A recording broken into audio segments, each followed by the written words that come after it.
और ये थे आली जनाब हजरत मौलाना डॉक्टर अब्दुल खालिक साहब सरजमीन धौरारा से तशरीफ लाए थे। बड़े खूबसूरत अंदाज में खिताब फरमा रहे थे कि अपने रब पर यकीन रखते हैं, नाम पर मुस्तफा के मरते हैं। अपने रब पर यकीन रखते हैं, नाम पर मुस्तफा के मरते हैं। और हमको दुनिया का खौफ क्या होगा, हम तो बस खुदा से डरते हैं, हम तो बस खुदा से डरते हैं। आइए, चूंकि वक्त की किल्लत है इसलिए ज्यादा वक्त नहीं लेना चाहता। आज की इस बज़्म के मेहमान मुकर्रिर सरजमीन बाराबंकी से ताल्लुक रखने वाले मदरसा सुल्तानिया श्रीनगर के उस्ताद बावकार, जमीयत उलमा हिंद लखीमपुर के जिला जनरल सेक्रेटरी आली जनाब हजरत मौलाना मोहम्मद अखलाक साहब कासमी बाराबंकी दामत बरकातुहुल आलिया हमारे स्टेज पर जलवा अफरोज हैं। मैं इन मिसरों के साथ कि हलीमा सारे आलम में अजब तेरा मुकद्दर है, हलीमा हलीमा सारे आलम में अजब तेरा मुकद्दर है कि तेरी गोद में खेले पैगंबर का पैगंबर है। ये कहकर ले लिया बोसा उमर ने हजर अस्वद का, नबी ने तुझको चूमा है वगरना तू भी पत्थर है। काली जनाब हजरत मौलाना मोहम्मद अखलाक साहब कासमी बाराबंकी दामत बरकातुहुल आलिया माइक पर।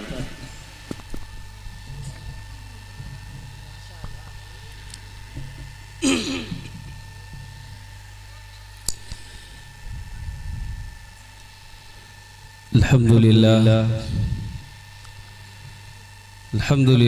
नहमदुहु व नस्तईनुहु व नस्तगफिरुहु व नु'मिनु बिही व नतवक्कलु अलैहि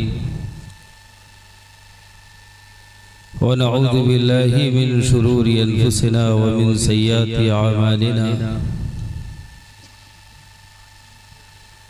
मन यहदिहिल्लाहु फला मुज़िल्ल लहु व मन युज़लिलहु फला हादिय लहु।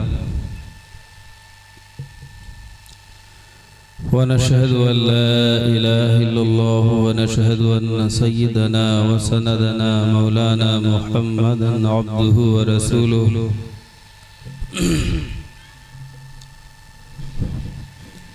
अम्मा बाद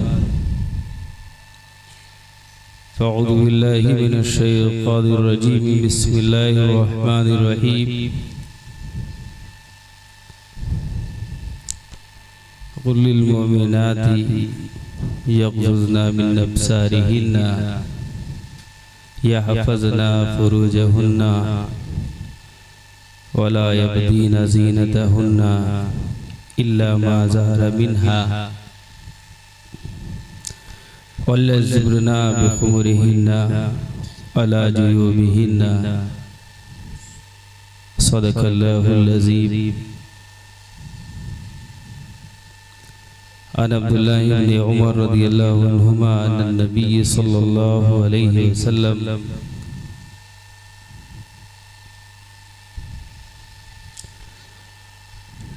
इन्नल हयाअ वल ईमान क़ुरनाउ जमीअन फ़इज़ा रुफ़िया अहदुहुमा रुफ़ियल आख़र औ कमा क़ाल अलैहि सलातु वस्सलाम।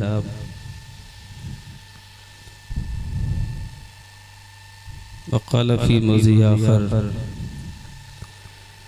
अन अबी हुरैरा रज़ियल्लाहु अन्हु क़ाल क़ाल रसूलुल्लाह सल्लल्लाहु अलैहि वसल्लम ला यहिल्लु लिइम्रातिन तु'मिनु बिल्लाहि वल यौमिल आख़िर तुसाफ़िरु मसीरता यौमिन व लैलतिन ला ज़ी महरमिन अलैहा औ कमा क़ाल अलैहि सलातु वस्सलाम। मोहतरम बुजुर्गों और अजीज साथियों, स्टेज पे बैठे हुए उलमाए किराम, हुफ़ाज़ इज़ाम, बहुत ही खूबसूरत निज़ामत फरमा रहे हमारे बहुत ख़ास दोस्त हज़रत मौलाना मोहम्मद साहब मज़ाहिरी, एडवोकेट, जो डॉक्टर भी हैं, बहुत अच्छे, बहुत ही खूबसूरत निज़ामत फरमा रहे हैं। इसके साथ साथ नाते नबी भी आपने भी समाअत फरमाई शादाब जिगर से, बहुत अच्छी नात। और उसी के साथ हमारे इस जलसे के सदर और सरपरस्त मौलाना रफीक साहब, हजरत मौलाना समीउद्दीन साहब स्टेज पे मौजूद हैं और जो जलसे का उन्वान है, जो हमें बोलने को मौजू दिया गया है, वो है बेहयाई। इस्लाही माशरा में हम और आप सब जानते हैं कि जो अच्छे माशरे की तश्कील का सबसे बेहतरीन जरिया है वो औरत है। वो औरत है, औरत के जरिए से माशरे की सबसे बेहतरीन तश्कील हो सकती है बासानी। और मैं इस बार बिरहा तारनपुर वालों से दरखास्त भी करूंगा कि अब कोई दोबारा प्रोग्राम ऐसा हो तो वो औरतों के लिए पर्दे का माकूल लज़्म करें, मौजू भी दिया जाए, बात भी कही जाए और बेपर्दगी भी हो, तो ये बेहतर नहीं है। जिस मौजू पे बात करने को कहा जाए तो बेहतर यह है कि उन तमाम पहलुओं पे खुद कोशिश करें कमेटी वाले कि हमारा भी अमल हो। आपके मुकर्रर जो खुसूसी हैं हजरत मौलाना खालिद सैफुल्लाह चतुर्वेदी, आप भी तशरीफ ला चुके हैं।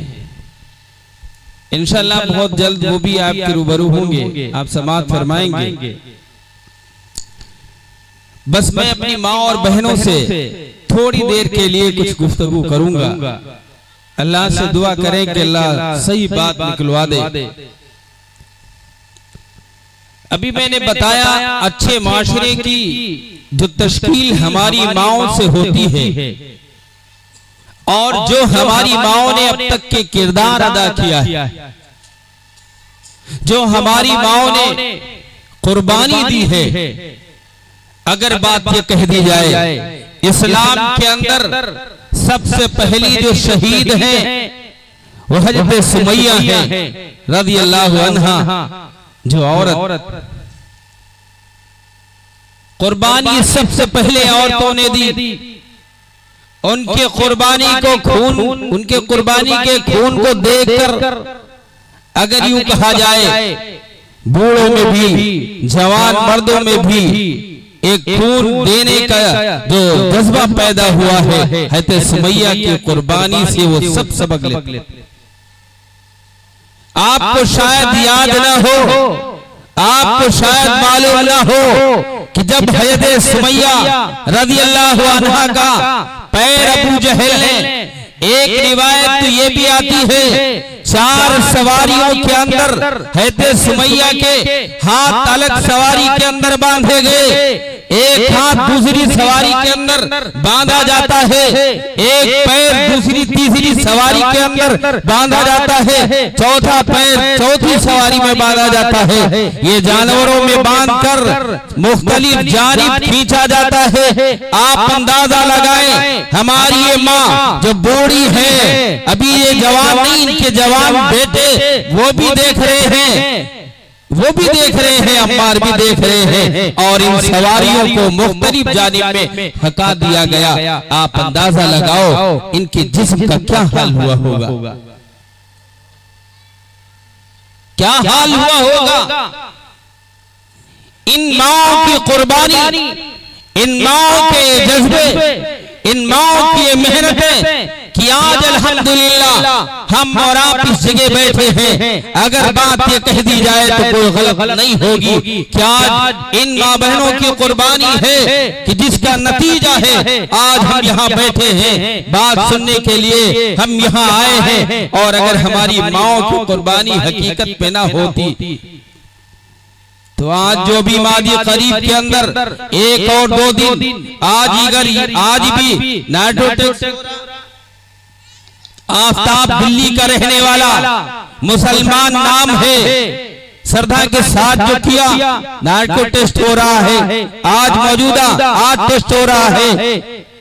आपसे कहना चाहता हूँ, हमारी कोई माँ, हमारी कोई बहन, हमारा कोई भाई, यहाँ तक कि इस्लामी माशरे के अंदर जीने वाला, इस्लामी माशरे के अंदर दम भरने वाला, ऐसा नहीं हो सकता है कि अपनी माँ के साथ, अपनी बहन के साथ, जो हमारी मुल्की बहन और भाई है, उनके साथ ऐसी हरकत करे। ऐसा नहीं हो सकता है। इस्लाम ऐसा सबक नहीं सिखाता है। आज हम इस प्रोग्राम से कहना चाहते हैं, हमारे मुल्क के जो हिफाजती दस्ते हैं, कि ऐसी हरकत करने वाला, ऐसा घिनौना जुर्म करने वाला जो बहन के साथ किया है, अगर कोई करे वो हमारी सबका हो या दूसरी सबका हो, हकीकत ये है वो इंसान नहीं है जो औरत के साथ ऐसा घिनौना जुर्म करे।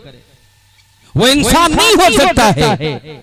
किसी भी धर्म का मानने वाला वो नहीं हो सकता है। वो कहे कि हम मुसलमान हैं, मुसलमान नहीं हो सकता है। वो कहे कि हम हिंदू हैं, हिंदू नहीं हो सकता है। किसी भी मजहब का मानने वाला जिस मजहब को मानता है, उस मजहब की तारीख नहीं है, उस मजहब का सबक नहीं है कि जाओ तुम जिस माँ बहन के साथ चाहो जानवरों जैसा सलूक करो, अपनी तबीयतों के साथ रखो, ख्वाहिश पूरी कर दो, पूरी करने के बाद उसके टुकड़े टुकड़े कर दो।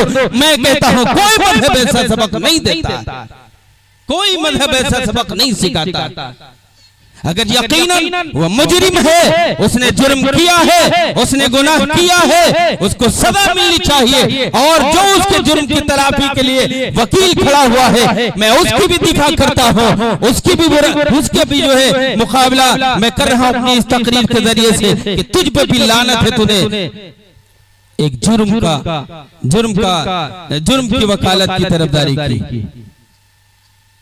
मैं आज ये कर रहा था, आज जो बेहयाई, आज जो ओरियानियत ये फैली हुई है, हमारे कुरान के अंदर ये साफ जिक्र है। अल्लाह ने फरमाया, ऐ मुसलमान मर्दों, तुम मोमिन औरतों से शादी करो और मोमिन औरतें मोमिन मर्द से शादी करें। ये हमें नहीं बताया गया, हमारी ये चाल नहीं है, हमारे मजहब का कहना, ये हमारे मजहब का प्रोटोकॉल नहीं है। जैसा कि आज गैर लोग कहते हैं, इस्लाम के मानने वालों में ये बाकायदा तहरीक चलाई जाती है। नहीं, हमारे मजहब में कोई ऐसा प्रोटोकॉल नहीं है, ऐसी कोई तहरीक नहीं है जो ये बताया जाता हो हमारे मजहब के नौजवानों को, ऐ नौजवानों जाओ तुम दुनिया के अंदर दीगर मजहब के जो मानने वाले हैं, दीगर मजहब की जो लड़कियां हैं, उनको करीब करो, उनसे रिश्ता कायम करो, उनको अपने प्यार और मोहब्बत के जाल में फंसाकर अपने मजहब में दाखिल करो।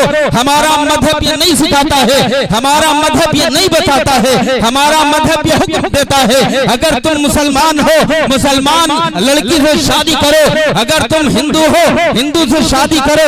हमारे यहाँ आने की जरूरत नहीं है, हमारे कुरान ने पहले बता दिया, ऐ ईमान वालों होशियार हो जाओ, मोमिन औरतों से शादी करो, गैरों से शादी करना दुरुस्त नहीं है, ये हमारे कुरान का ऐलान है। और जहाँ मैं जानता हूँ कुरान का मानने वाला एक मुसलमान हो, ईमान अल्लाह पे रखता हो, रसूलुल्लाह का पैगाम उसके दिल के अंदर हो, ये नऊज़ बिल्लाह नहीं हो सकता है। एक कुरान का मानने वाला, एक रसूल पे ईमान रखने वाला ऐसी नऊज़ बिल्लाह हरकत करे, गैरों को अपनी मोहब्बत की जाल में फंसाकर वो अपने मजहब में दाखिल करे, ऐसा नहीं हो सकता है। जब कुरान ने मना कर दिया, जब हदीस ने मना कर दिया, अब किसी की मजाल कहाँ है। दायरे इस्लाम में भी हो, मुसलमान भी हो और ये भी दावा करे कि हम मुसलमान भी हैं और दूसरी तरफ ये हरकत भी हो, गैरों की लड़कियां अपने प्यार में मोहब्बत के जाल में फंसाकर अपने मजहब में दाखिल करे, नहीं, कुरान की वो मुखालफत करता है। और मैं आज ये कहना चाहता हूँ दुनिया वालों को कि दुनिया वालों, अगर कोई ऐसा करने वाला कर रहा है, मुसलमान का नाम होगा, हकीकत में मुसलमान नहीं हो सकता, मुसलमान नहीं हो सकता। हमारे अल्लाह ने कह दिया कुरान के अंदर, आप सल्लल्लाहु अलैहि वसल्लम ने कह दिया, फरमा दिया। आप सल्लल्लाहु अलैहि वसल्लम के जमाने में भी आप देखिए साहबा का जिंदगी उठा गए, साहबा की जिंदगी कैसी, मैं अर्ज ये कर रहा हूँ, अगर कोई ऐसा जुर्म करता है, अगर कोई ऐसी खता करता है, उसको आप सजा दीजिए, मैं आपके साथ हूँ। मैं अर्ज ये कर रहा था, आज बेहयाई अपने उरूज पे है। मैं अपनी माँ से और बहनों से कहना चाहता हूँ, ये अपनी निगाहें अगर हो सके तो झुका के चलो। आपको मालूम नहीं है, आपको शायद ये बात मालूम नहीं है कि एक यहूदियों का मंसूबा, एक यहूदियों की साजिश और फ्री मिशन का कयाम सिर्फ इसीलिए हुआ मुस्तबरीन की। आप देखिए, इन ईसाइयों के, क्रिश्चियनों के पास जाइए और देखिए यहूदियों के मंसूबे, बाकायदा ये मंसूबा बनाया गया। अगर किसी मजहब को खोखला करना हो, किसी मजहब को उसकी रूहानियत खत्म करनी हो, किसी मजहब को जो मानते हैं, मजहब पे अमल करते हैं, उस मजहब से दूर करना हो, तो दो चीजें हैं, बेहयाई और ओलियानियत इसमें दाखिल कर दो, शराब दाखिल कर दो, वो खुद ब खुद मजहब से दूर हो जाएंगे, वो खुद ब खुद मजहब से दूर हो जाएंगे। बड़ी बारीक तरीके से, बहुत खामोशी के साथ इन यहूदियों ने तहरीक चलाई। जब देखा, अगर ये हदीस देखी आप सल्लल्लाहु अलैहि वसल्लम की, इसे भी पढ़ा कि एक जमाना आएगा जो शराब का नाम बदल दिया जाएगा, और इन यहूदियों ने इस पे मेहनत की। अगर हम शराब का लेबल लगाएंगे, शराब के उस लेबल के साथ मुसलमानों के महल्लों और शहरों के अंदर दाखिल करेंगे, कोई मुसलमान ऐसा नहीं है कि जो शराब खरीदे। वो जानता है शराब हराम है, हमारे मजहब ने इजाजत नहीं दी है, अब वो शराब क्यों खरीदेगा। उस यहूदी ने देखा कि अब तो शराब बिकने वाली नहीं है, जब शराब नहीं बिकेगी, कोई शराब मुसलमान नहीं पिएगा, तो जाहिर है अपने ईमान पे कायम रहेंगे, अपने मजहब पे कायम रहेंगे। बड़ी खामोशी के साथ इसने शराब का नाम ही बदल दिया। हम और आप सब जानते हैं, आज बियर रखा गया, जानते हैं ना, बियर रखा गया। 5 शहरों के अंदर जाओ, उनको देखो, वालिदैन जो बड़े मॉडल हैं, पढ़े लिखे हैं, यूं कहते हैं कि हम दुनियावी तरक्कियों से भागते नहीं बल्कि मुकद्दर बनाते हैं। वो ये कहते हैं कि हम अपने बेटों की सेहत के लिए ऐसा कर रहे हैं, हमारा बेटा बहुत दुबला है, उसकी बॉडी बन जाए, इसलिए हम शराब ये बियर पिलाते हैं, बॉडी बनाते, यानी शराब का नाम बदलकर शराब हमारे अंदर दाखिल कर दी। और इसी तरीके से आप वसल्लम की हदीस है, एक अनकरीब ऐसा जमाना आएगा जो हमारी माँ बहनें कपड़ा पहनने के बाद भी नंगी रहेगी। कैसी नंगी रहेगी? एक शक्ल तो ये है, ऐसे छोटे कपड़े होंगे जो हमारी माँ बहनों के खास आजू दिखेंगे, नजर आएंगे। कहीं तो उनका शाना खुला होगा, कहीं उनका सीना खुला होगा, कहीं उनका पेट खुला होगा, कहीं उनके पैर खुले होंगे। ऐसा लिबास पहनने वाली औरत ये कपड़ा पहनने के बाद भी नंगी है। मेरे आका ने फरमाया है ये कपड़े में शुमार नहीं माना जाएगा कि ये कपड़ा पहने हुए, ऐसी औरत नंगी है। अब आज हमारे माशरे के अंदर हमारी माँ बहनें अच्छा बनने के लिए, माशरे में अपना मकाम हासिल करने के लिए, माँ बहनों में अपना जो है दर्जा बुलंद करने के लिए हमारी माँ बहनें बेटियां जो कपड़ा पहनती हैं, हम और आप जानते हैं बाप भी बेगैरत होकर अपनी बच्चियों को कपड़ा पहनाता है। बाप को भी गैरत नहीं आती है अपनी बच्चियों को कपड़ा पहनाकर, और सामने देखता है वो, अगर यूं कह लिया जाए और उससे पूछा जाए बताओ अगर तुम्हारी बेटी को कोई ललचाई आंखों से, जिना की आंखों से देखे, बताओ तुम बर्दाश्त करोगे? वो कहता है नहीं, मुझे बर्दाश्त नहीं होगा। लेकिन अब यहाँ पूछा जाए तूने ऐसा लिबास पहनाकर अपनी बेटी को महल्लों में भेजा है, अपनी बेटी को स्कूलों में भेजा है, कॉलेजों में भेजा है, अपनी बेटी को शादियों में भेजा है, दीगर महफिलों के अंदर भेजा है। अब बताओ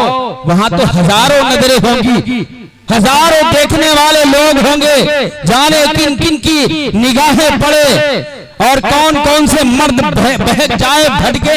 कैसा बाप है तू, अपनी बेटी के साथ भी तुझे गैरत नहीं आती, शर्म नहीं आती कि एक लिबास जो मेरे आका ने फरमाया, जो मेरे उम्महातुल मोमिनीन ने पहना है, वैसा पहन ले और वैसा पहना दे।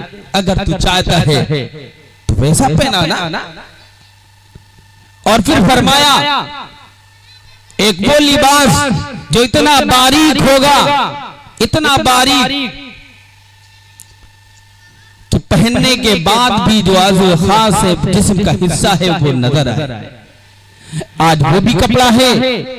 हमारी माँ बहन बेटियां जाती हैं मार्केटों के अंदर, वहां बाकायदा कपड़े बेचने वाले से पूछती हैं और कहती हैं कोई नया मॉडल आया हो तो दिखाओ। नया मॉडल दिखाया जाता है और नया मॉडल जब देखती हैं, इनसे कोई सरोकार नहीं है कि वो कपड़ा बहुत बारीक है। अगर वो बारीक कपड़ा पहनेंगे हमारा जिस्म जाहिर होगा, हमारे जिस्म का हर हिस्सा नजर आएगा और फिर वो मर्द देखकर हमारी बुराइयों में फंसेंगे, हमारे करीब आएंगे, हम भी बुराई की तरफ खींचेंगे।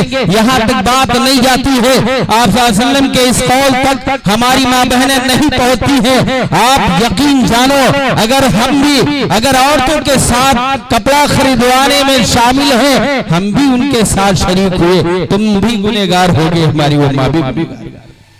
आप बताओ और ये कहो नहीं, हमारी शरीयत के अंदर ऐसा लिबास पहनना दुरुस्त नहीं है। मेरे आका ने फरमाया है ऐसा लिबास पहनने के बाद भी तुम नंगी शुमार हो, नंगी शुमार की जाओ, ऐसा लिबास नहीं पहनना। शादियों में खूब नजर आता है। हजरत मौलाना हमारे सदर साहब बैठे हैं, बड़े खुले अल्फाजों में इसका ऐलान करते हैं। आज जहां शादी सिनेमा घर जो बने हुए थे, कल वहां तस्वीरें चलती थी। आज वो सिनेमा घर वो जितने थे सारे शादियों में तब्दील हो गए और वहां कल तस्वीरें चलती थी और आज जब शादियों में हमारी माँ बहनें जाती हैं तो जिंदा तस्वीरें नाचती हैं। ये हमारे सदर साहब अक्सर कहते रहते हैं इस्लाह मुआशरा के प्रोग्रामों, जितने प्रोग्राम होते हैं अक्सर ही इसका जिक्र करते हैं। जिंदा तस्वीरें वहां सिनेमा घरों में देखने को नजर आए। कल वहां तस्वीरें नाचती थी, आज जिंदा हमारी माँ और बहनें। किसी के सर पर दुपट्टा नहीं मिलेगा, किसी का कपड़ा इतना ऊंचा होगा कि खास जो छिपाने की चीज है पेट नजर आएगा, किसी का पैर खुला हुआ नजर आएगा। ये हमारी शरीयत का लिबास नहीं है, ये हमारी माँ और बहनों का लिबास नहीं है, ये उनका लिबास नहीं है जिन हमारी माँ और बहनों ने कुर्बानियां दी हैं। और उन कुर्बानियों के साथ हमारी माँ को कैसे रहना है, हमारी बहन को कैसे रहना है, जो तरीका दिया है अल्लाह की कसम वो तरीका नहीं। और चौथा तीसरा वो बताया लिबास जो इतना टाइट पहना जाए कि जिस्म का सारा हिस्सा होने के बाद भी नजर आए। वो भी आज इस कट ऐसे चले हैं, जीन्स ऐसी चली है, इतनी टाइट होती हैं जो जिस्म का सारा हिस्सा नजर आता है, सारा हिस्सा दिखता है, बाहर से ही नजारा कर ले। इसलिए ऐसे लिबास हमें नहीं पहनना है। और अगर ऐसे लिबास पहनाओगे, ये हमारी माँ और बहनें जो इस कौम का असासा है, ये हमारी माँ और बहनें जब दरमियान में लोगों के जाएंगी, लोगों की निगाहें पड़ेंगी, लोगों की निगाहें कहाँ तक इंसान को गुनाह में ले जाएंगी आपको शायद अंदाजा नहीं हो। अगर अंदाजा करना चाहते हो, अभी मैंने एक मिसाल दी है, अभी मैंने आपके सामने एक मिसाल दी है जो ताजा इस वक्त चल रही है, वो मैंने आपके सामने बयान किया है। आज अगर देखें माशरे के अंदर हमारी माँ बहनों ने अपनी आजादी का हक हासिल करने के लिए इश्तराक किया, एहतजाज किया। इस्लाम के मानने वाली एक एंकर रुबीना लियाकत को देखिए, उसने बाकायदा ये कहा अपने मुखातब से, क्या तुम्हारे मजहब के अंदर नया कोई तरीका इजाद नहीं किया जा सकता है? जमाने के एतबार से मजहब बदलते रहे, जमाने के एतबार से लोग बदलते रहे, जमाने के एतबार से फैशन बदला जा रहा है, दुनिया बदल रही है, दुनिया तरक्की कर रही है। और आपका मजहब है 1400 साल पहले जो आया था, आज भी वही मजहब है। हमारा मजहब ऐसा है, हमारी ये मजहब के मानने वाली है नौजुबिल्लाह। इसके अंदर ये बात कहां से पैदा हुई, इसके अंदर ये बात किसने पैदा की, इसके अंदर ये बात इसी मजहब ने पैदा की है, इसी हमारी परवरिश की लापरवाही ने पैदा की है, जिसके अंदर ये शैतान बैठा है और ये कह रहा है कि हमारा मजहब ये ऐलान नहीं करता है फस्तबिकुल खैरात, तुम नेकियों के अंदर आगे बढ़ जाओ, नेकियों के अंदर तरक्की कर जाओ।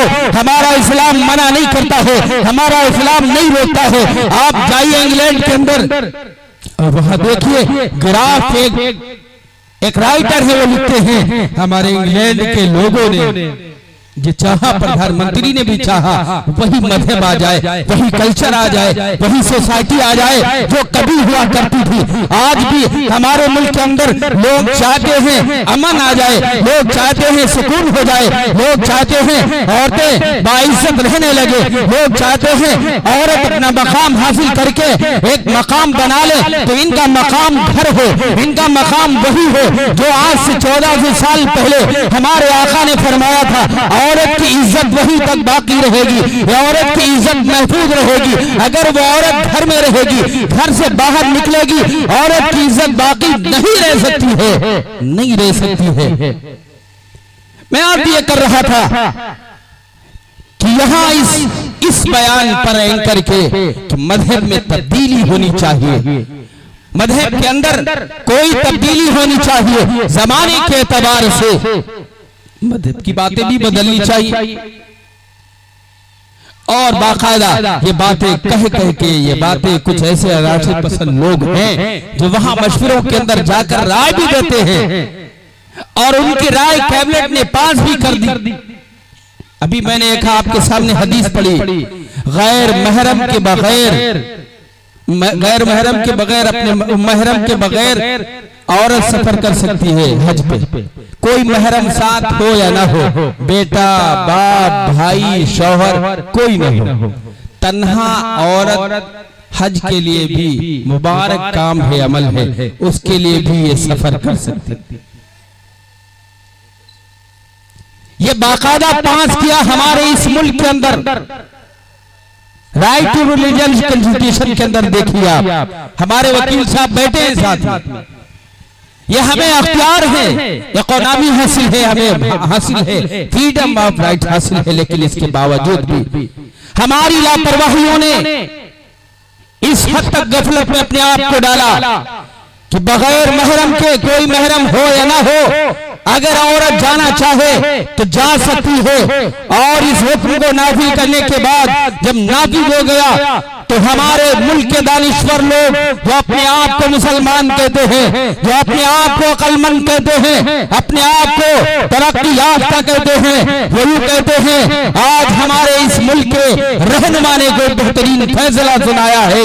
और वो दकियानूसी बातें जो 1400 साल पहले नौजुबिल्लाह कहेंगी, वो ये कह रहे हैं अपने आप को अक्लमंद कहने वाले कि बेहतर हुआ, बहुत अच्छा हुआ।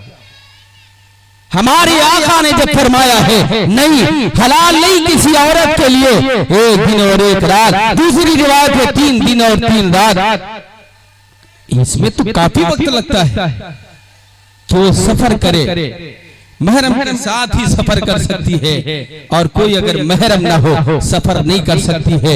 ये चाहते हैं एक औरत गैर महरम के साथ जाए हज के ऊपर, अल्लाह का वो मुबारक फरीदा जो आज हज के नाम से हम सब जानते हैं, इस्लाम में जो फर्द चीजें हैं वो आखिरी हज भी है। अगर अल्लाह ने माल दिया है तो माल के होने पे तुम पे हज फर्द है। वो फरीदा मुसलमान अदा न करे, वो फरीदा मुसलमान भूल जाए। वो आप देखते हैं दुनिया वाले नमाज़ें ये छोड़ते हैं, रोजा ये छोड़ते हैं और ज़कात ये नहीं देते हैं। एक हज हो वो भी तबाह बर्बाद कर दिया जाए। माओ को, हमारी बहनों को आजादी के नाम पर कुरान और हदीस की धज्जियां उड़ा दी जाए और वो बाकायदा ये अपना हुक्मनामा हमारे दरमियान रखते हैं कि तुम अगर चाहो सफर कर सकते हो गैर महरमों के साथ। ये बाकायदा आ गया, इसलिए हमें सोचना है, हमें तो नमाज भी पढ़नी है। आज अहद करो इंशाअल्लाह हम कोई भी इस्लाम का रुकन ढाने नहीं देंगे, कोई भी रुकन हमसे नहीं छूटेगा।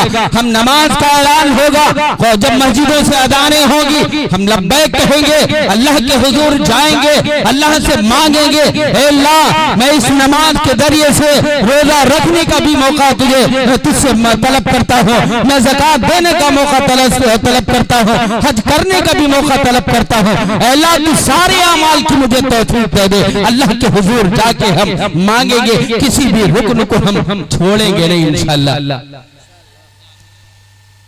किसी भी रुकन को नहीं छोड़ेंगे। ये हो गई वो चीज जो असर हादिर की इस वक्त दौर में चल रही है। एक रूबी ले आती है, एक नहीं पता नहीं कितनी है, वो तो एक करे आती है, सारी दुनिया देखते।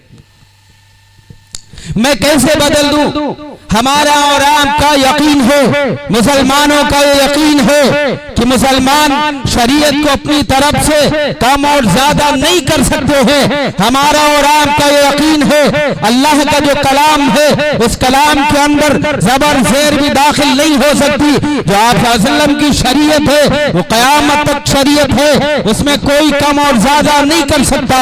अगर कोई कर सकता उस दौर के अंदर जो सहाबा थे वो सहाबा कर सकते थे, ताबईन कर सकते, तबे ताबईन। अल्हम्दुलिल्लाह किसी ने नहीं किया, अल्हम्दुलिल्लाह वो बात चलती रही। वो बात ऐसे दौर के अंदर भी चली जहां लोगों ने अपनी कमजोरी के साथ इस दीन को संभाला, जहां लोगों ने कम तादाद के साथ भी संभाला और ये सिलसिला चलता रहा। थोड़े से लोग हुए तब भी संभाला, ज्यादा हुए तब भी संभाला, और आज हमारी तादाद 2 अरब है, हमारी तादाद कम नहीं है, तादाद बहुत ज्यादा है। आज हम ये वादा करते हैं और अहद करते हैं अल्लाह से, अल्लाह हम इस अहकाम को इसी तरीके से चलाते रहेंगे, बाकी रखेंगे, अपनी जिंदगियों में दाखिल करेंगे जैसे हमारे सल्फ सालिहीन, हमारे ताबईन साहबे कराम चलते रहे और अपनी जिंदगियों में दाखिल किया। इंशाअल्लाह हम भी दाखिल करेंगे, इसी तरीके से हिफाजत करेंगे। करोगे इंशाअल्लाह? तो इन यहूदियों ने चाहा कि फ्री मिशन कायम किया जाए, न्यू एज मूवमेंट के नाम से दुनिया वालों में ये बात रखी कि हम तुम्हारे मजहब को छेड़ना नहीं चाहते, हम किसी के मजहब को छेड़ना नहीं चाहते। मैं चाहता हूँ हर दुनिया की खबर तुम तक पहुँचे। मैं चाहता हूँ तुम्हारे अंदर जो एक मुर्दापन है वो दूर हो जाए। किसके जरिए से?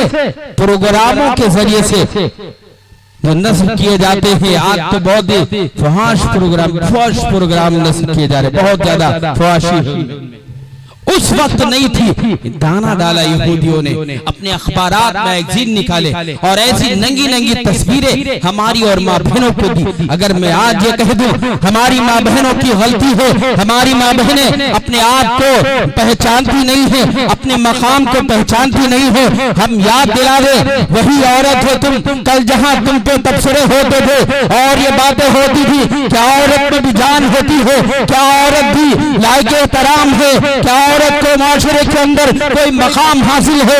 कल तक तुम्हारी कोई इज्जत नहीं थी। 1400 साल पहले ये सारे मजहब थे दुनिया के। आज जो मजहब कह रहे हैं इस्लाम जुल्म करता है, इस्लाम कैद में औरतों को रखता है, इस्लाम औरतों की फिक्र नहीं करता। अल्हम्दुलिल्लाह ये सारे मजहब इस वक्त मौजूद थे दुनिया के अंदर। अगर कोई मजहब नहीं था तो ये इस्लाम का है। ये 1400 साल पहले मौजूद नहीं था। उससे पहले जब हम देखते हो ईरानी तहजीबों के अंदर जाते हो, ईरानी तहजीबों में औरत को बादबारी कश्तियों में बिठाकर समंदर में गरकाब कर दिया जाता था, पहाड़ों पर चढ़ाकर पहाड़ों से धक्का देकर मार दिया जाता था। हम जब देखते हैं सऊदी अरब के अंदर एक औरत अछूत समझी जाती थी। अगर कोई विलादत का मौका होता औरत को बिल्कुल अलग कर दिया जाता था, औरत को कोने में डाल दिया जाता था। सोसाइटी में कोई मकाम नहीं था। सोसाइटी ये नहीं जानती थी कि औरत भी एक मर्द होती है, एक इंसान होती है, एक मखलूक है, वो भी अशरफ है, नहीं जानती थी। आप जब जाएंगे मुल्क शाम की तरफ, औरत को ऐसे मशवरे होते थे कि औरत में भी जान होती है, औरत के अंदर भी क्या रूह होती है। आप इन तमाम सोसाइटी वालों से मैं कहता हूँ, आज के इस दुनिया के एंकर हो, जाओ इन दुनिया की तहजीबों से पूछो, इन दुनिया के मजहब वालों से पूछो, इनके मानने वालों से पूछो, कहाँ थी तुम्हारी प्रथा, कहाँ था तुम्हारा कल्चर, कहाँ थी तुम्हारी तहजीब, कहाँ था तुम्हारा हुकूक का मसावात का ये ऐलान, कहाँ था तुम्हारा इंसाफ, कहाँ था औरतों के साथ तुम्हारा ये रवा रखने वाला। आज कानून जो आज तुम कहते हो, हम इस औरतों को इंसाफ दिलाएंगे, हम औरतों को मसावात दिलाएंगे, हम औरतों को उनके दर्जे में लाएंगे। आज जो इस्लाम के ऊपर छींटे उछालते हैं, सवाल किया जाता है जब लाओ वो तहजीब पे दिखाओ। इस्लाम ने आकर औरतों पे तमाम जुल्मों को खत्म किया है। कल जब औरतें अपनी पति के साथ सती होना पड़ता था, चिताओं पर लेटकर अपनी जान देनी पड़ती थी, वो भी याद है हमें। कल जब वो कश्तियों के अंदर बैठकर वो समंदरों में डाली जाती थी, वो कहानी भी मुझे याद है। मुल्क शाम के अंदर जब उन्हें बर्फीली जमीनों में डाला जाता था, वो कहानी भी हमारे सामने है। आज जब इस्लाम ये हुक्म देता है, आज जब इस्लाम ये ऐलान करता है, हम औरतों के कदमों के नीचे जन्नत बनाते हैं। हमारी माँ बहनों की चादरें जब तक सर पर रहेंगी, अल्लाह की रहमतें ऊपर से नाजिल होती रहती हैं। जब तक गैर महरम को नहीं देखती, अल्लाह की महबूब रहती है। और कोई है मजहब दुनिया का ऐसा इंसाफ दिलाने वाला, ऐसा मकाम हासिल करने वाला, अगर कोई मर्द अपनी माँ की खिदमत कर ले, अगर कोई मर्द अपनी माँ की सेवा कर ले, अगर कोई मर्द औरत का एहतराम कर ले, अगर कोई मर्द औरत को इसका लायक एहतराम समझे, अल्लाह तबारक व तआला जन्नत का वादा करता है। मरने के बाद आओगे, शरीयत पे अमल करके आओगे, अल्लाह तबारक व तआला इस माँ की कदर पे, इस माँ की इज्जत पे अल्लाह जन्नत देगा। जन्नत बता रहा हो तो मजहब, उस मजहब से एक सवाल कर रहे हो कि तुम औरतों के साथ इंसाफ नहीं करते। औरतों को कहते हो ये बुर्का एक कैद है, औरतों को कैद बना दिया है इस्लाम ने, कैद खाने में डाल दिया है। क्या इसको कैद कहते हैं? आप वक्ती तौर पे जाओ और एक आदमी से सवाल करो, साहब कहाँ थे? बैतुल खला में थे। क्या कोई कहेगा ये कैद खाने में है? कहेगा कोई कैद खाने में है? अब दुनिया इस पे स्ट्राइक करे। मैं देखता हूं कुछ लोगों को कि वो कैद खाने में थोड़ी देर 24 घंटे में बंद रहते हैं। उन्हें आजादी दी जाए, बंद कर दो उनके बैतुल खले, वो कैद है। कहां इंसाफ की नजरें गई? ये हमारे जो मेहमान आए हैं, आ जाए, बड़े मोहतरम मेहमान है, ऊपर आ जाए, अल्लाह इनके आने को कबूल फरमाए। सुनो तो मैं अर्ज कर रहा हूं, कहां गया तुम्हारा वो इंसाफ का पल्लू, कहां गया तराजू? आज तुमने बेहयाई को आम करने के लिए उन फ्री विजन की तंजीमों में जुड़कर पूरी दुनिया के सामूहिक तरीके से मुल्कों ने उस पर साइन कर दिया बाकायदा कि हाँ ये होना चाहिए, औरतों को बराबरी का दर्जा मिलना चाहिए। आज से कुछ साल पहले हमारे इस मुल्क का जायजा लीजिए। हमारे इस मुल्क के अंदर जो हमारी माँ बहनें रहती थी, जो हमारी माँ बहनें अपना जीवन गुजारती थी, व्यापक करती थी, कैसे गुजारती थी? मोटे कपड़े होते थे, अगर बुर्का नहीं है, उनका घूंघट बहुत लंबा होता था, लिबास बड़े मोटे होते थे। जब कोई बड़ा आ जाता, उनका घूंघट आगे सरक जाता था। जब कोई बड़ा होता, उसके सामने बोलती नहीं थी। बड़ी तहजीब थी उनके अंदर, बड़ी अच्छी चीज थी के अंदर। माशाअल्लाह मौलाना अब्दुल सत्तार ने 10 रुपए इनाम दिया है, अल्लाह कबूल फरमाए इनके। अब सिलसिला ज्यादा ना चालू करना, जिसको देना है मौलाना साहब को दे दो, इधर डिस्टर्ब ना करना। मैं अर्ज ये कर रहा था, क्या अर्ज कर रहा था? पैसे सब भुला देते हैं। ये होता, ये तहजीब होती थी, ये तहजीब होती थी हमारी माँ बहनों की।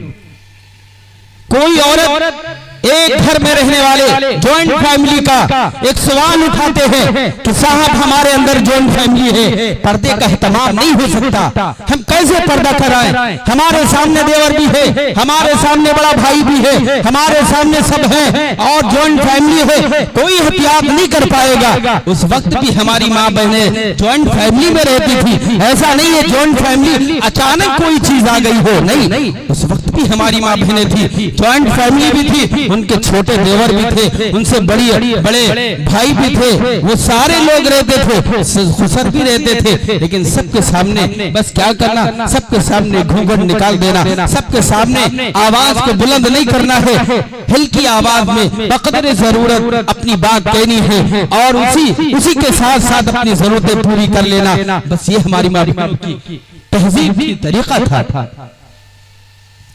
ऐसे हमारी माँ बहनें जिंदगी गुजारती थी। और आज बहरहाल फ्री मिशन के तहत दुनिया वालों पे बात डाली गई और दुनिया वालों पे बात जब डाली गई तो बात बहुत तेजी से चली और हमारे इन माशरों के अंदर जहां गांव के रहने वाले लोग हैं, जहां ऐसा लगता था तमद्दुन क्या चीज है, बदलाव क्या होता है, ऐसा लगता था वो गांव वाले जानते नहीं हैं, इन्हें मालूम नहीं है। लेकिन गांव वालों ने भी इस फ्री मिशन के तहत अपने आप को जो बदला, अपने आप को जो प्रमोट किया, अपने आप को जो तरक्की पे ले जाने की कोशिश की। हमारे गांव में रहने वाली सारे कल्चर, सारी तहजीबें आपको पुरानी लगेगी, लेकिन जब एक औरत की तरफ निगाह उठाओगे, एक मासूम बच्ची को देखोगे, उसके फैशन में बदलाव नजर आएगा, उसके तरीके में बदलाव नजर आएगा, उसके रहने सहने में बदलाव नजर आएगा। सब सारी चीजें हैं। अगर कोई तरक्की नहीं हुई है तो इस्लाम की ये नहीं, बाकी सारे बदलाव इन मासूम बच्चों के अंदर भी नजर आएंगे। मैं कहना यह चाहता हूं,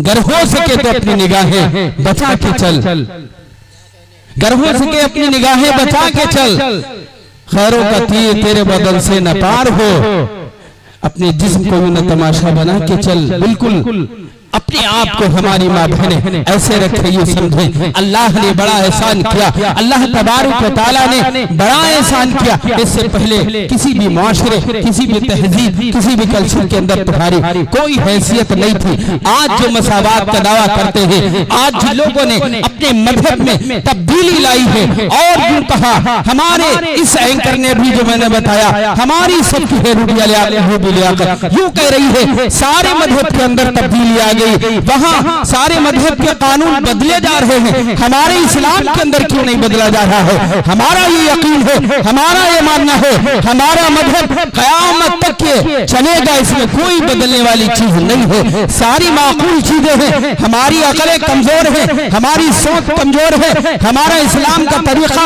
हमारे लिए बेहतर है। जो 1400 साल देकर गए पहले वो क़यामत तक चलेगा, इसमें बदलने वाला नहीं है। तो यूं कहती है यहूदियों ने काम बदल दिया, यहूदियों ने अपनी किताब में तब्दीली दी, ईसाइयों ने अपनी किताब में तब्दीली की और बरनाबास पौलुस नाउस की शक्ल में लोगों ने मेहनत की मजहब के अंदर जो दकियानूसी की चीजें थी, उन चीजों को छोड़कर, उन चीजों को पीछे भुलाकर और एक नई तरीका जो नई दुनिया की जनरेशन चाहती है उसको लाया इन मजहब वालों ने। हमारे मुल्क का जो एक पुरानी तहजीब का मानने वाला, जिसको सनातन धर्म कहते हैं, जो एक धर्म, ऐसा धर्म जो कभी अपनी मिसाल था, कभी माब और अमालका बस्तियों के अंदर डंके बजा करते थे, इसने भी यूं कहा कि जमाने के साथ साथ तरीका बदल दिया। लेकिन मैं आज भी और हमेशा हम जैसे नहीं, ये उलमा जो हमारे सामने बहुत मामूली कद कामत के हैं, बहुत छोटे लगते हैं, अल्लाह की कसम जब तक ये दुनिया रहेगी, अगर ये उलमा बाकी रहे, ये बबांगे दहन ये कहते रहेंगे नहीं, हमारे कुरान कल भी जैसे था, हमारे नबी का तरीका कल जो था आज भी वही है, इंशाअल्लाह क़यामत तक चलता रहेगा। ये हमारे उलमा मदरसे चलाते रहेंगे, हमारे उलमा हाफिज बनाते रहेंगे, हमारे ये उलमा दीन के लोगों को पैदा करते रहेंगे, दीन के दाई तैयार करते रहेंगे, ये लोगों के अंदर जा जाकर अपने खिताब के जरिए से बताते रहेंगे। अल्लाह तबारक व तआला इसी तरीके से इन उलमा से काम अगर लेता रहा, ये दुनिया की तहजीबों के नई पैगाम देने वाले, दुनिया के तहजीबों के नए तरीके देने वाले, दुनिया के तहजीबों के नए पैगाम सुनाने वाले फेल हो जाएंगे इंशाअल्लाह। कल भी इस्लाम गालिब था, आज भी गालिब है, कल भी गालिब रहेगा इंशाअल्लाह। ये इंशाअल्लाह गालिब रहेगा, ये पीछे हटने वाला नहीं है। अगर हमारे ये उलमा बाकी रहे, अल्लाह तबारक व तआला इनके सदक़े में हमसे काम लेता रहा, अल्लाह तबारक व तआला इसी तरीके से अगर काम लेता रहा, इस्लाम जिंदा रहेगा इंशाअल्लाह। इस्लाम कोई तब्दीली लाने वाला नहीं, इस्लाम के अंदर इसी तरीके से जैसे चल रहा है ऐसे चलेगा। मैं अर्ज़ ये कर रहा था औरतों के बारे में, बहुत मुख्तसर वक्त के अंदर हमारे मेहमान मुकर्रर आए हैं, सर्दी का मौसम है, बहुत ज्यादा वक्त आपका नहीं लेना चाहता हूँ। औरत के ताल्लुक से मैंने कुरान की एक आयत पढ़ी, अल्लाह तबारक व तआला ने आप सल्लल्लाहु अलैहि वसल्लम को मुखातब करके फरमाया, कह दो मोमिन औरतों से अपनी निगाहों को नीचे रखे, मोमिन औरतों से अपनी निगाहों को नीचे रखे। इसके खिलाफ देखा जा रहा है हमारे महल्लों में, हमारे गांव में, हमारे शहरों में जो हमारी माँ बहनें हैं, ऐसे निगाहें ऊंची रखती हैं, दूर से देख लेती हैं। शौहर अभी शौहर अपने बाइक चलाने में मसरूफ है और शौहर की जो पीछे बैठी हुई मोहतरमा है, उन्होंने देख लिया फूला साहब जा रहे हैं, देखो फूला साहब, दूर की नजर आ जाती, साहब को नहीं दिखा, मोहतरमा साहबा को दिखे। इसलिए मेरी माँ, कुरान का ये हुक्म है अपनी निगाहें नीची रखो, और अगर अपनी निगाहें नीची रखोगे, उम्मीद है ज्यादातर जो फितना फैलता है वो निगाहों के जरिए से फैलता है, आंखों के जरिए से फैलता है। अगर आप अपनी निगाहों को नीचे रखेंगे, किसी से निगाह नहीं मिलेगी, किसी का चेहरा नहीं देखेंगे, जिससे मरऊब होते हैं खासकर, तो फिर जाहिर है ये बुराई आगे नहीं बढ़ेगी, ये बुराई आगे तक नहीं चलने वाली है, ये आगे नहीं चलेगी, वहीं खत्म हो जाएगा। इसलिए मेरी माँ और बहनों, अपनी निगाहों को नीचे रखो, अपनी शर्मगाह की हिफाजत करो। बकाए नस्ल इंसानी का जो रास्ता अल्लाह ने दिया है, जो तरीका अल्लाह ने दिया है, वही सच है, वही सही है। दुनिया के सारे तरीके गलत है। अगर गलत न होता तो आज जाइए उन अंग्रेजों की तरफ मैं बार बार इसलिए जा रहा हूँ, मजबूर हो रहा हूँ। 40 साल की उम्र या इससे कम उम्र में लोग चश्मा पहनना शुरू कर देते हैं। हमारे माशरे के अंदर 40 नहीं 50-60 साल का बूढ़ा है, बुजुर्ग है, चश्मा नहीं अल्हम्दुलिल्लाह लगाए है, चश्मे की जरूरत नहीं पड़ती है उसे। देखा मौलाना साहब इतनी उम्र के हो गए, चश्मा नहीं लगाते हैं, बहुत बारीक इबारत पढ़ते हैं, बहुत छोटी इबारत पढ़ते हैं, बड़े छोटे लफ्ज और हर्फ होते हैं, पढ़ लेते, चश्मे की जरूरत नहीं है। लेकिन वो तरक्की करने वाले मुल्क, वो तरक्की की सदाएं देने वाले लोग, उनकी तरफ जब देखते हैं 40 साल की उम्र के भी नहीं हुए, आंखों पे चश्मा चढ़ गया, बताओ तुम्हारी आंखों पे चश्मा क्यों चढ़ा? तुम्हारी वो तरक्की करने वाली सोसाइटी जिसके बड़े दम भरते थे, अगर उसके पीछे हम ये कह दें तो आपको शायद बुरा लग जाए, लेकिन हकीकत यही है। तुमने 15 साल 12 साल की उम्र में नंगी तस्वीरें देखी, तुमने कम उम्र के अंदर अपनी आंखों से जिना कर करके अपनी निगाहों को कमजोर किया, अपने हाफिजे को कमजोर किया, अपने आप को कमजोर किया। और जाइए, इस उम्र का कोई वहां ऐसा मर्द नहीं मिलेगा जो बकाए नस्ल इंसानी को आगे बढ़ा सके, औलाद पैदा कर सके। नौजुबिल्लाह, वक्त से पहले इन तमाम चीजों का शिकार हो जाते हैं। अल्हम्दुलिल्लाह हमारे मुल्क के अंदर ऐसा नहीं है, 60-70 साल के हो जाते हैं, आंखों पे चश्मा नहीं है। क्यों? इन्होंने आंखों से जिना नहीं किया है। जो आंखों से जिना नहीं करेगा, आंखों का जिना जिससे नहीं होगा, अल्लाह उसकी आंखों की रोशनी महफूज रखेगा। ये मैं नहीं, मेरे आका कह रहे, आप सल्लल्लाहु अलैहि वसल्लम कह रहे। अल्हम्दुलिल्लाह हमारे माशरे के अंदर ऐसी बीमारी नहीं है। हम जब देखते हैं बेहतरीन रोशनी वाले लोग भी मिलते हैं, बड़ी बारीक इबादत पढ़ने वाले लोग भी मिलते हैं। अल्हम्दुलिल्लाह अगर इसी तरीके से रहे तो मैं अर्ज़ ये कर रहा था, निगाहों की हिफाजत से अल्लाह हाफिजे को मजबूत करता है। अल्लाह ताला हमारी निगाहों की रोशनी को महफूज रखता है। इसलिए हम निगाहों से जिना नहीं करेंगे, आंखों के जरिए गुनाह नहीं करेंगे, ये ऐसी है, ये वैसी है। हमारी औरतें भी सुन लें। हमारे इस वक्त जो हमारे नौजवान करते हैं इंस्टाग्राम, फेसबुक और व्हाट्सएप पे, अल्लाह के लिए रुक जाओ। रात की तन्हाई हो, तुम्हें लगता है हमारे वालिद सो गए, तुम्हें लगता है हमारी माँ सो गई है, तुम्हें लगता है कोई जाग नहीं रहा है, तुम्हें लगता है सब सोने वाले सो गए हैं। रात की तन्हाई है, लिहाफ के अंदर है, अब कोई देखने वाला नहीं देख रहा है। रब जुल जलाल की कसम, अल्लाह ने मौत तक तुम्हारे पीछे फरिश्ते लगा रखे हैं। एक गुनाह तुम्हारा लिखा जा रहा है। कल क़यामत का दिन होगा, यही तारीख रात होगी, रात की यही खबरें होगी, रात की यही इंस्टाग्राम, फेसबुक और व्हाट्सएप होगा।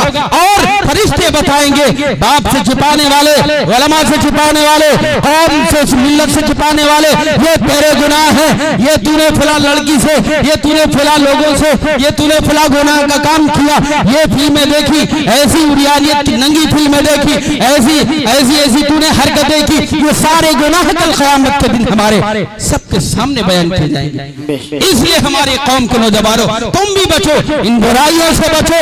इन बुराइयों को बाकायदा अंग्रेजों ने दिया है, इनके मिशन के तहत है कि लोगों के अखलाकी हालात को इतना कमजोर कर दो, इस्लामी मिल्लत तहस नहस होकर रह जाए। और कहीं ना कहीं ये खराबी देखी जा रही है, हमारी कौम तहस नहस हो रही है।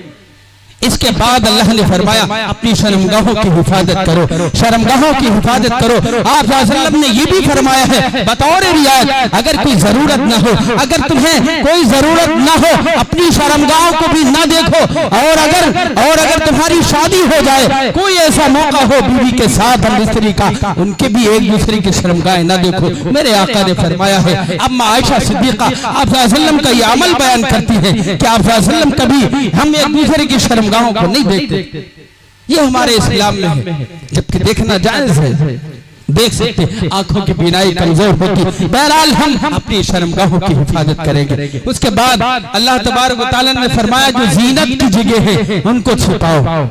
अब जीनत की जगह इस कुरान के टुकड़े पे वाला जीनतहुन्ना, इस पे बड़ी बहस होती। अल्लाह ने यहाँ बुर्का नहीं बताया, अल्लाह ने यहाँ बुर्का नहीं बताया, अल्लाह ने चेहरा नहीं बताया। चेहरा तो खोल सकते हैं, चेहरा तो खोल सकते हैं ना, यहाँ नहीं बताया। ये बाकायदा डिवाइड पे होता है, यहाँ मौका नहीं है, यहाँ ये बयान करने का मौका नहीं है। लेकिन यहाँ अल्लाह ने जीनत की जगह बताई, जीनत की चीजें बताई। जीनत की चीजें क्या है?